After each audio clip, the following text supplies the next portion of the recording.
Hi guys, it's me again, Emmy at Vlog. For today's video, mga tumig bukid, kauban akong family, o di malimtan at mong iro. Char. So karon, di ba, ikismail duday kay nagpicture-picture sa. So meanwhile, nakaabot ra sad mi sa bukid. So, di ba dali ra kayo, gi-timelapse ra na siya guys. Pangmitbit na pod na mo mga gamit da nga gipandala guys. Nagdala pod mig mga bedsheet, tubig, karton og mga basket aron sudan sa among lansones. Ug kumangutan na mo ko pila ka minutes maabot diri sa among bukid mo consume pod siya og 30 minutos. Bahalag magkabaguod basta kay maka 0.5, diba? Bahala diag daghan kayo witbit basta kay maka 0.5 char. So makita ninyo tsada kayo ang nice. Oh, ha? Tsada kay ang nice, tsada kay ang view. Ug sa mga nangutan na diri na sa sitio Kiwali, Kibanban, Balingasag, Misamis Oriental. Ug pwede ra pod mo diri makaanhi pero medyo layo gid siya guys. Ug dili na sa angay mo mag-uol kanindot na ilang dalan diri. Dili man siya sementado pero na flatted na tanan nila dalan og kanang murag ako char. Ug di na to dugayon giabot na gyud ta sa ilang sentro sa sitio Kiwali.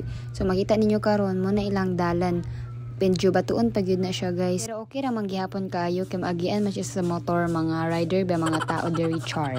So karon guys mao na ilang covered court dira sila gapaliga ilang mga event. So karon wa nagigidugay giabot na gyud mi sa dike kung asa dapit duol na sa among yuta. So kauban ako si Mario dana siya ang nagdala sa akong tubig kay naluoy na daw siya nako. And mo na siya guys si Mario chikadora gyapon. Ug wa ra gyud malangay nag-una-una gyud si Caps TV kay wa pa daw sila pamahaw. Ug mauna sila guys nagkuan siya ana nagkilaw sa isda dayon kami pod hinay kay mamaklay. Ug wa ra gid madugay giabot na gid mi sa among gipadulungan asa dapit na ida kong kahoy diha mi nagtambay kay medyo bugnaw gid siya. So makita ninyo guys nindot kayo ang view ug nagluto pod mi ana karon sa kana ang isda nga gisugba ug naglungag pod si Ate Pamel. So mao na akong family guys si Elgin tamang pahinga lang daw kay gikapoy na siya dagan. So mo na inana gid na siya guys char.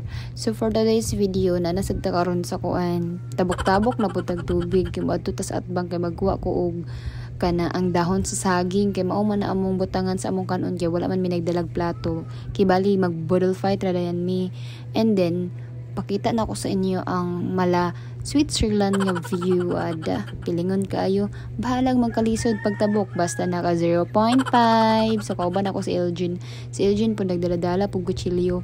So pag abot na mo sa atabok so nakita ra sad namo sila pagkaluoy good tan-awa ra good bugat kaayo ha nang utuha sa kanang silansones.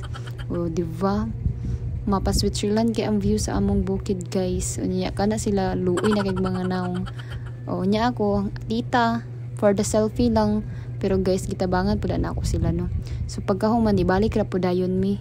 Ug di na to dugayon mo kaon na sa tas atong paniud to guys. So maura ni amo ang food konting salo-salo. Bye.